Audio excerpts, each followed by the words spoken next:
Sekali lagi teacher akan tunjuk macam mana kita nak buat macam mana kita nak jawab soalan converting ataupun membuat pertukaran unit.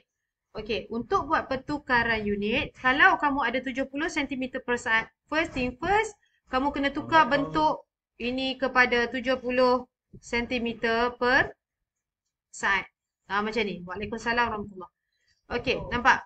Waalaikumsalam warahmatullahi wabarakatuh. Okey, so kita dah tukar bentuk ni jadi macam ni. Okay, yang kedua, apabila kita nak sekejap. Alright, bila kita nak buat pertukaran unit daripada 70 cm per saat, dia akan tukar dia jadi 70 cm per saat dalam bentuk macam ni. Kemudian mula buka per macam ni. Betul tak? Kalau nak hilangkan sentimeter, sini sentimeter ni kat atas, satu lagi sentimeter kamu kena tulis dekat bawah. Sentimeter ni unit panjang, ukuran panjang. Sini ukuran panjang, kilometer. Okey? So, kamu kena tahu 1 kilometer berapa sentimeter. Dia pergi meter dulu. 1 kilometer berapa meter? 1000. Kan, 1000 meter. Darab 1000 kan. So, meter nak pergi sentimeter. Darab berapa? Okay. Meter nak pergi sentimeter darab berapa? Darab 1 meter 100 sentimeter kan, darab 100. Maknanya kalau 1 kilometer berapa sentimeter? Nampak berapa sifar ada kat sini? 1, 2, 3, 4, 5. So kat sini kamu letak 1 kilometer sama juga dengan kau jangan main-main. Rumah orang tu. Okey? 10,000 sentimeter sebab ada 5 kosong. 1, 2, 3, 4. Ada lagi 1. 5. Dah berapa ribu ni? 1, 2, 3, 4, 5. Ya, macam 100,000. Okey? Okey. Ini cara dia. Okey? Yang pertukaran unit teacher dah tunjuk minggu lepas. Okey, boleh salin. Kemudian bila kamu nak hilangkan pula saat, tak nak saat. Tengok ni, saat nak tukar pergi jam. Buka lagi 1 per macam ni. Bila sini saat dekat bawah, kamu letak saat satu lagi dekat atas.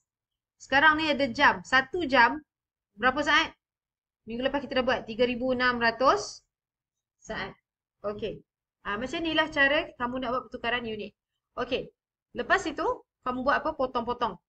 Sentimeter tak nak kan tadi kan? Potong. Yang satu atas, satu bawah. Lagi apa lagi boleh potong, Ryan?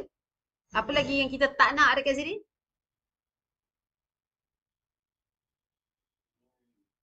Saat.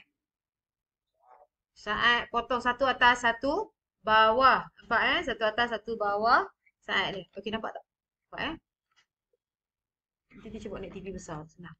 Okey. So, bila kita dah macam ni, lepas tu kita buat apa? Kita darabkan sahaja nilai-nilai yang berbaki tadi. Iaitu 70 darab 1 km, 70 km. 70 km darab 3,600. Kamu dapat berapa? Kalkulator. Ada banyak sangat ni. Memang tak ada kira dah. Kamu kira sendiri. 70 darab 3,600. Kita dapat berapa? 252 unit dia apa? Kilometer. Jangan lupa. Macam tu. Manakala yang bawah dia tu, ini saat maknanya satu saat darab dengan ini, darab dengan ini. So kamu ada apa? 100,000 jam. Jangan lupa ada jam kat sini. Okey, silakan tekan kalkulator. Ni boleh potong berapa ni? 1, 2, 3 dekat atas. 1, 2, 3 sifar dekat bawah. So yang ini ada lompatkan sahaja ke sini. So kamu akan dapat 2.52 kilometer per jam. Macam tu. So dapatlah, nampak tak? Kilometer per jam. So inilah dia cara buat pertukaran unit daripada sentimeter per saat kepada kilometer per jam. Okey, sila salin.